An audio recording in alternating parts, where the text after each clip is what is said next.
Bem-vindo ao canal, Escritos de Ellen Gold White. É com grande alegria que lhe damos as boas-vindas a este espaço dedicado à vida e ao legado inspirador de Ellen Gold White.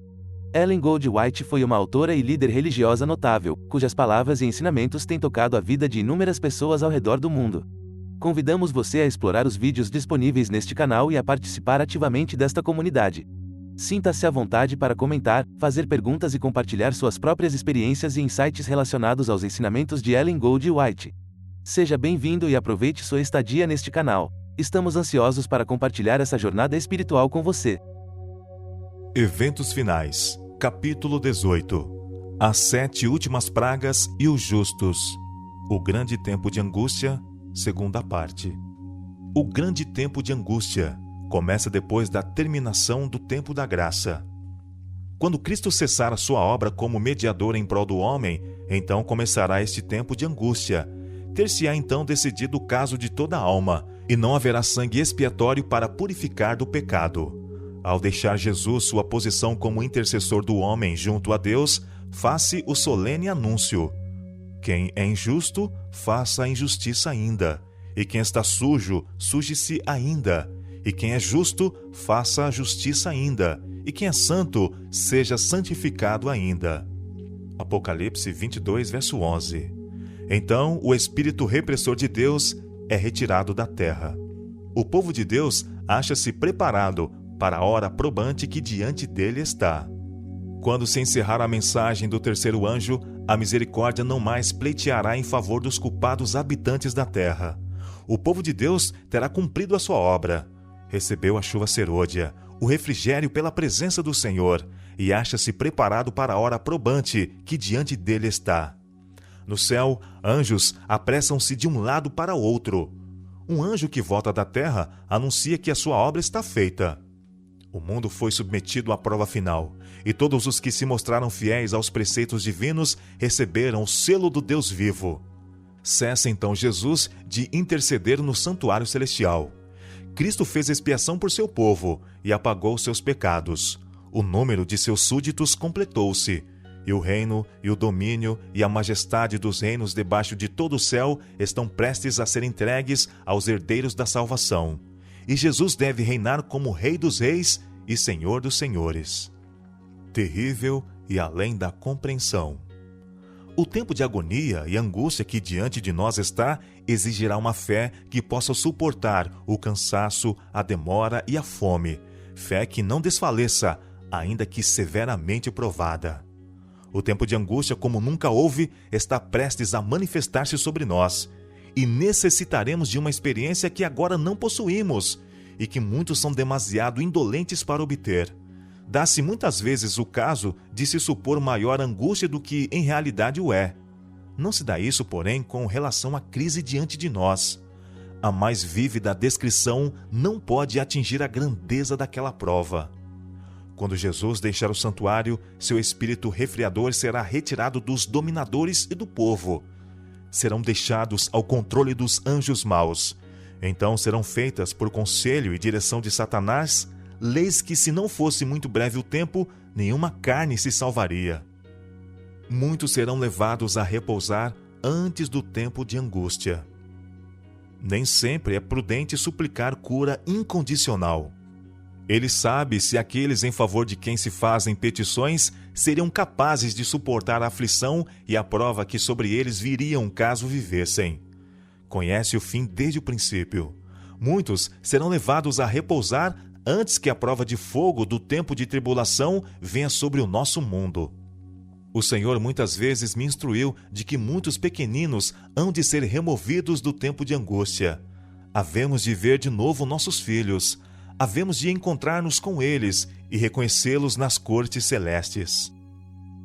O objetivo de Satanás: destruir todos os observadores do sábado.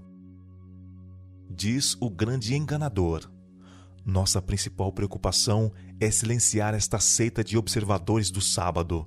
Finalmente teremos uma lei para exterminar a todos os que não se submeterem à nossa autoridade. É desígnio de Satanás fazer com que eles sejam exterminados da terra, a fim de que não seja contestada sua supremacia no mundo. A igreja remanescente terá de passar por grande prova e aflição.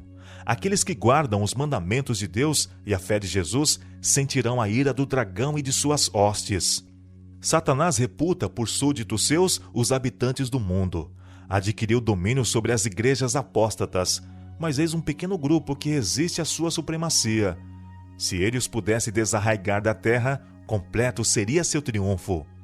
Como influenciava nas nações pagãs para destruírem Israel, assim, no próximo futuro, ele incitará as maléficas potências terrestres para destruir o povo de Deus. Argumentos usados contra o povo de Deus. Vi que os 4 anjos segurariam os 4 ventos, até que a obra de Jesus estivesse terminada no santuário, e então viriam as 7 últimas pragas. Estas pragas enfureceram os ímpios contra os justos, pois pensavam que nós havíamos trazido juízos divinos sobre eles, e que se pudessem livrar a terra de nós, as pragas cessariam. Quando o anjo da misericórdia dobrar as asas e for embora, Satanás fará os maus atos que por muito tempo tem desejado realizar. Tormentas e tempestades, guerras e derramamento de sangue. Ele se deleita nessas coisas, efetuando assim a sua colheita. E tão completamente serão os homens enganados por ele, que declararão que essas calamidades constituem o resultado da profanação do primeiro dia da semana. Dos púlpitos das igrejas populares será ouvida a declaração de que o mundo está sendo punido, porque o domingo não é honrado como deveria. E insistir-se-á em que os poucos que permanecem em oposição a uma instituição da igreja e lei do Estado não devem ser tolerados, que é melhor que eles sofram do que nações inteiras sejam lançadas em confusão e ilegalidade. O mesmo argumento, há 2000 anos, foi aduzido contra Cristo pelos príncipes do povo. Este argumento parecerá concludente. Morte para todos os que não honrarem o domingo. Saiu um decreto para se matarem os santos, o que fez com estes clamassem dia e noite por livramento. Assim como Nabucodonosor, o rei de Babilônia, promulgou um decreto de que todos os que não se prostrassem e adorassem essa imagem seriam mortos, também será feita uma proclamação de que todos os que não reverenciarem a instituição do domingo serão punidos com prisão e morte. Leiam todos atentamente o 13º capítulo do Apocalipse, pois ele tem que ver com todo o ser humano, grande ou pequeno. Está prestes a sobrevir ao povo de Deus o tempo de angústia. Então é que sairá o decreto que proíbe aos que guardam o sábado do Senhor comprar ou vender, ameaçando-os de punição e mesmo de morte, se não observarem como dia de descanso o primeiro dia da semana. Os poderes da terra, unindo-se para combater os mandamentos de Deus, decretarão que todos, pequenos e grandes, ricos e pobres, livres e servos, se conformem aos costumes da igreja, pela observância do falso sábado. Todos os que se recusarem a conformar-se serão castigados pelas leis civis e declarar-se-á finalmente serem merecedores de morte. A ira do homem será especialmente despertada contra os que santificam o sábado do 4º mandamento, e por fim, um decreto universal denunciará a estes como dignos de morte. Decreto de morte semelhante ao que foi promulgado por Assuero. O decreto que finalmente sairá contra o remanescente povo de Deus será muito semelhante ao que Assuero promulgou contra os judeus. Hoje, os inimigos da verdadeira igreja veem no pequeno grupo de guardadores do sábado um Mardoqueu à porta. A reverência do povo de Deus por sua lei é uma constante repreensão aos que têm deixado o temor do Senhor e estão pisando o seu sábado. Vi então os principais homens da terra consultando entre si e Satanás e seus anjos ocupados em redor deles. Vi um escrito, exemplares do qual foram espalhados nas diferentes partes da terra, dando ordens para que se concedesse ao povo liberdade, para depois de certo tempo matar os santos, a menos que estes renunciassem sua fé peculiar, abandonassem o sábado e guardassem o primeiro dia da semana. Se o povo de Deus puser a confiança nele e pela fé se apegar ao seu poder, os ardis de Satanás serão frustrados, tão evidentemente em nosso tempo como nos dias de Mardoqueu. Os remanescentes fazem de Deus a sua defesa. E naquele tempo se levantará Miguel, o grande príncipe, que se levanta pelos filhos de teu povo. E haverá um tempo de angústia, qual nunca houve desde que houve nação até aquele tempo. Mas naquele tempo livrar-se-á o teu povo, todo aquele que se achar escrito no livro. Daniel capítulo 12, verso 1. Quando vier este tempo de angústia, todo o caso estará decidido. Não mais haverá graça, nem misericórdia para o impenitente. O selo do Deus vivo estará sobre o seu povo. Estes poucos remanescentes, incapazes de se defenderem no conflito mortal com os poderes da terra, arregimentados pela hoste do dragão, fazem de Deus a sua defesa. Pela mais elevada autoridade terrestre, foi feito o decreto para que, sob pena de perseguição e morte, adorem a besta e recebam seu sinal. Queira Deus auxiliar seu povo agora, pois sem sua assistência, que poderão eles fazer naquele tempo, em terrível conflito? O povo de Deus foge das cidades, muitos encarcerados. Quando o decreto promulgado pelos vários governantes da cristandade contra os observadores dos mandamentos lhes retirar a proteção do governo, abandonando-os aos que lhe desejam a destruição, o povo de Deus fugirá das cidades e vilas e reunir-se-á em grupos, habitando nos lugares mais desertos e solitários. Muitos encontrarão refúgio na fortaleza das montanhas. Muitos, porém, de todas as nações e de todas as classes, elevadas e humildes, ricos e pobres, pretos e brancos, serão arrojados na escravidão mais injusta e cruel. Os amados de Deus passarão dias penosos, presos em correntes, retidos pelas barras da prisão, sentenciados à morte, deixados, alguns aparentemente para morrer à fome nos escuros e nauseabundos calabouços. Posto que um decreto geral haja fixado um tempo em que os observadores dos mandamentos poderão ser mortos, seus inimigos, em alguns casos, se antecipam ao decreto e, antes do tempo especificado, se esforçam por tirar-lhes a vida. Mas ninguém pode passar através dos poderosos guardas estacionados em redor de toda a alma fiel. Alguns são assaltados ao fugirem das cidades e vilas, mas as espadas contra eles levantadas se quebram e caem, tão impotentes como a palha. Outros são defendidos por anjos, sob a forma de guerreiros. O povo de Deus, nesse tempo, não está todo ele num só lugar. Eles se encontram em grupos diferentes e em todas as partes da terra, e serão provados individualmente, não em grupos. Cada um terá de resistir à prova por si mesmo. A fé dos membros individuais da igreja será provada como se não houvesse outra pessoa no mundo. Casas e terras não terão utilidade. Casas e terras serão de nenhuma utilidade para os santos no tempo de angústia, pois terão de fugir diante de turbas enfurecidas. E nesse tempo, suas posses não podem ser liberadas para o avançamento da causa da verdade presente. Vi que se alguém se apegar à sua propriedade e não inquirir do Senhor quanto ao seu dever, ele não fará conhecido esse dever, sendo-lhes permitido conservar sua propriedade. E no tempo da angústia, isto virá sobre eles como uma montanha para esmagá-los, e eles procurarão dispor dela, mas não será possível. Mas se desejassem ser ensinados, ele os ensinaria em tempo de necessidade, quando vender e quanto vender. Agora é demasiado tarde para apegar-se a tesouros terrestres. Em breve, casas e terrenos desnecessários não terão nenhum proveito para quem quer que seja, pois a maldição de Deus recairá cada vez mais intensamente sobre a terra. É feito o apelo: vendei os vossos bens e dai esmola. Esta mensagem deve ser transmitida fielmente e inculcada ao coração das pessoas, para que a propriedade de Deus retorne a ele em oferendas para o avanço de sua obra no mundo. Como o tempo da angústia de Jacó. Expedir-se-á por fim um decreto contra os que santificam o sábado do quarto mandamento, denunciando-os como merecedores do mais severo castigo, e dando ao povo liberdade para depois de certo tempo matá-los. O romanismo do velho mundo, o protestantismo apóstata no novo, adotarão uma conduta idêntica para com aqueles que honram todos os preceitos divinos.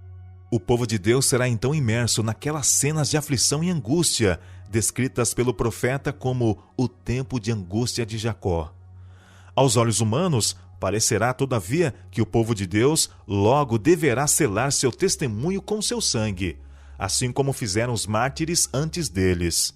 eles mesmos começam a recear que o Senhor os abandonou para sucumbirem às mãos de seus inimigos. É um tempo de terrível agonia. Dia e noite clamam a Deus rogando o livramento. Semelhantes a Jacó, todos estão a lutar com Deus. Seu semblante exprime sua luta íntima. A palidez repousa em cada rosto. Não cessam, porém, de orar fervorosamente. A experiência de Jacó durante aquela noite de luta e angústia representa a prova pela qual o povo de Deus deverá passar precisamente antes da segunda vinda de Cristo. O profeta Jeremias, em sua santa visão, olhando para este tempo, disse: Ouvimos uma voz de tremor, de temor, mas não de paz. Por que se tem tornado macilentos todos os rostos? Porque aquele dia é tão grande que não houve outro semelhante, e é tempo de angústia para Jacó. Ele, porém, será livrado dela. Os justos não têm faltas ocultas para revelar. No tempo de angústia, se o povo de Deus tivesse pecados não confessados que surgissem diante deles, enquanto torturados pelo temor e angústia, seriam vencidos. O desespero suprimir-lhes-ia a fé, e não poderia ter confiança para suplicar de Deus o livramento. Mas, ao mesmo tempo em que têm uma profunda intuição de sua indignidade, não possuem falta oculta para revelar. Seus pecados foram examinados e extinguidos no juízo. Não os podem trazer à lembrança. O povo de Deus terá uma intuição profunda de seus malogros, e ao reverem a vida, sossobrar-lhes-ão as esperanças. Lembrando-se, porém, da grandeza da misericórdia de Deus e de seu próprio arrependimento sincero, alegarão suas promessas feitas por meio de Cristo aos pecadores desamparados e arrependidos. Sua fé não faltará por não serem suas orações respondidas imediatamente. Apoderar-se-ão da força de Deus, assim como Jacó lançou mão do anjo, e a expressão de sua alma será: Não te deixarei ir, se me não abençoares. Os santos não perderão a vida. Deus não consentiria que os ímpios destruíssem aqueles que estavam esperando pela sua trasladação, e que se não encurvariam ao decreto da besta, nem receberiam seu sinal.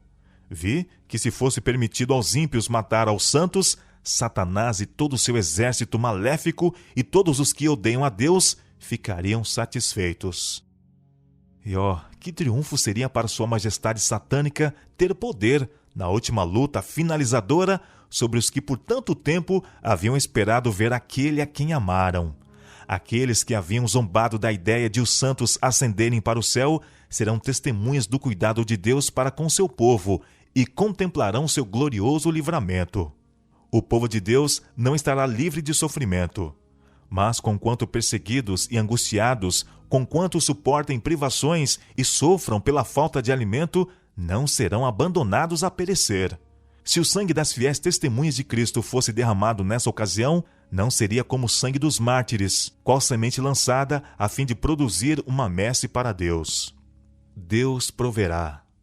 O Senhor tem me mostrado repetidamente que é contrário à Bíblia fazer qualquer provisão para o tempo de angústia. Vi que se os santos tivessem alimento acumulado por eles no campo no tempo de angústia, quando a espada, a fome e pestilência estão na terra, seria tomado deles por mãos violentas e estranhos ceifariam seus campos. Será para nós então tempo de confiar inteiramente em Deus, e Ele nos sustentará. Vi que nosso pão e nossa água serão certos nesse tempo, e que não teremos falta nem padeceremos fome, pois Deus é capaz de estender para nós uma mesa no deserto. Se necessário, Ele enviaria corvos para alimentar-nos, como fez com Elias, ou faria chover maná do céu, como fez para os israelitas. Vi que havia um tempo de angústia diante de nós, em que premente necessidade compelirá o povo de Deus a viver de pão e água. No tempo de angústia, ninguém se afadigará com as mãos, seus sofrimentos serão mentais, e Deus proverá alimento para eles. O tempo de angústia está precisamente diante de nós, e então premente necessidade requererá que o povo de Deus negue o próprio eu e coma meramente o suficiente para manter a vida. Mas Deus nos preparará para esse tempo. Nessa terrível ocasião, nossa necessidade será a oportunidade de Deus para comunicar seu poder fortalecedor e amparar seu povo. Pão e água é tudo o que foi prometido aos remanescentes no tempo de angústia. No tempo de angústia, precisamente antes da vinda de Cristo, os justos serão preservados pelo ministério de anjos celestiais. Nenhum intercessor, mas constante comunhão com Cristo. Cristo fez expiação por seu povo e apagou seus pecados. O número de seus súditos completou-se. Deixando ele o santuário, as trevas cobrem os habitantes da terra. Naquele tempo terrível, os justos devem viver à vista de um Deus santo, sem intercessor. Esquecer-se-á o Senhor de seu povo nesta hora de provação? Ainda que os inimigos os lancem nas prisões, as paredes do calabouço não podem interceptar a comunicação entre sua alma e Cristo. Aquele que vê todas as suas fraquezas e sabe de toda a provação está acima de todo prazer terrestre. E anjos virão a eles nas celas solitárias, trazendo luz e paz do céu. A prisão será como palácio, pois os ricos na fé morarão ali, e as paredes sombrias serão iluminadas com a luz celestial, como quando Paulo e Silas, à meia-noite, oraram e cantaram louvores na masmorra de Filipos. Pudessem os homens ver com visão celestial e contemplariam um grupo de anjos magníficos em poder, estacionados em redor daqueles que guardaram a palavra da paciência de Cristo. Com ternura compassiva, os anjos têm testemunhado sua angústia e ouvido suas orações. Estão à espera da ordem de seu comandante para os arrancar do perigo. O precioso Salvador enviará auxílio exatamente quando dele necessitarmos. É impossível dar uma ideia da experiência do povo de Deus que há de viver na terra quando se misturarem a glória celeste e a repetição das perseguições do passado. Andarão eles à luz que procede do trono de Deus. Por meio dos anjos haverá constante comunicação entre o céu e a terra. Em meio ao tempo de angústia que está para vir, tempo de angústia qual nunca houve desde que existe nação, o povo escolhido de Deus ficará inabalável. Satanás e sua hoste não os poderá destruir, pois anjos magníficos em poder protegê-los-ão. O povo de Deus não acaricia desejos pecaminosos. Agora, enquanto nosso grande sumo sacerdote está a fazer expiação por nós, devemos procurar tornar-nos perfeitos em Cristo. Nem mesmo por um pensamento poderia nosso Salvador ser levado a ceder ao poder da tentação. Satanás encontra nos corações humanos algum ponto em que pode obter apoio. Algum desejo pecaminoso é acariciado, por meio do qual suas tentações asseguram a sua força. Mas Cristo declarou de si mesmo: aproxima-se o príncipe deste mundo, e nada tem em mim. Satanás nada pôde achar no Filho de Deus que o habilitasse a alcançar a vitória. Tinha guardado os mandamentos de seu Pai, e não havia nele pecado que Satanás pudesse usar para sua vantagem. Esta é a condição em que devem encontrar-se os que subsistirão no tempo de angústia. A batalha contra o próprio eu continua. Enquanto reinar Satanás, teremos de subjugar o próprio eu e vencer os pecados que nos assaltam. Enquanto durar a vida, não haverá ocasião de repouso, nenhum ponto a que possamos atingir e dizer: alcancei tudo completamente. A santificação é o resultado de uma obediência que dura a vida toda. Tem de se manter constante guerra contra a mente carnal, e temos de ser ajudados pela enobrecedora influência da graça de Deus, que atrairá a mente para cima, habilitando-a a meditar sobre coisas puras e santas. Podemos criar um mundo irreal em nossa própria mente, ou conceber uma igreja ideal em que as tentações de Satanás não mais induzam ao mal. Mas a perfeição só existe em nossa imaginação. Quando os seres humanos receberem carne santa, não permanecerão na terra, mas serão levados ao céu. Se bem que o pecado seja perdoado nesta vida, seus resultados não são agora inteiramente removidos. É por ocasião de sua vinda que Cristo deve transformar nosso corpo abatido para ser conforme o seu corpo glorioso. Os 144.000 cantavam um cântico novo diante do trono, cântico que ninguém podia aprender, senão os 144.000. É o hino de Moisés e do Cordeiro, hino de livramento. Ninguém, a não ser os 144.000, pôde aprender aquele canto, pois é o de sua experiência, e nunca ninguém teve experiência semelhante. Estes são os que seguem o Cordeiro para onde quer que vai. Estes têm sido trasladados da terra, dentre os vivos, são tidos como as primícias para Deus e para o Cordeiro. Estes são os que vieram de grande tribulação, passaram pelo tempo de angústia, qual nunca houve desde que houve nação, suportaram a aflição do tempo de angústia de Jacó, permaneceram sem intercessor durante o derramamento final dos juízos de Deus.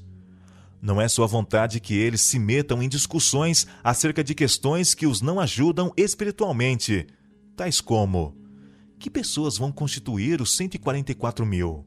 Isto, aqueles que forem os eleitos de Deus hão de, sem dúvida, saber em breve. O povo de Deus é libertado. As hostes de Satanás e homens ímpios os rodearão e exultarão sobre eles, pois parecerá não haver escape para eles.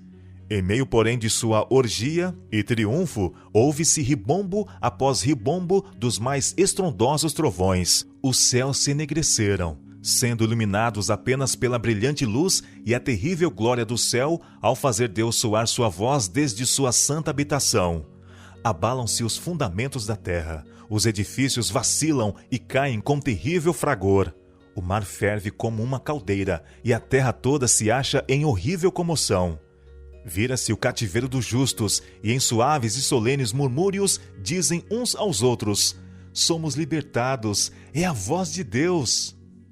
Quando a proteção das leis humanas for retirada dos que honram a lei de Deus, haverá nos diferentes países um movimento simultâneo com o fim de destruí-los. Aproxima-se o tempo indicado no decreto. O povo conspirará para desarraigar a odiada seita. Resolver-se-á dar em uma noite um golpe decisivo que faça silenciar por completo a voz de dissentimento e reprovação. O povo de Deus, alguns nas celas das prisões, outros escondidos nos retiros solitários das florestas e montanhas, pleiteia ainda a proteção divina, enquanto por toda parte grupos de homens armados, instigados pelas hostes de anjos maus, se estão preparando para a obra de morte. Com brados de triunfo, zombaria e imprecação, multidões de homens maus estão prestes a cair sobre a presa, quando eis um denso negror, mais intenso do que as trevas da meia-noite, cai sobre a terra. É à meia-noite que Deus manifesta o seu poder para o livramento de seu povo. Em meio dos céus agitados, acha-se um espaço claro de glória indescritível, donde vem a voz de Deus como o som de muitas águas dizendo: está feito. Essa voz abala os céus e a terra. As mais orgulhosas cidades da terra são derribadas. Os suntuosos palácios em que os grandes homens do mundo dissiparam suas riquezas com a glorificação própria desmoronam-se diante de seus olhos.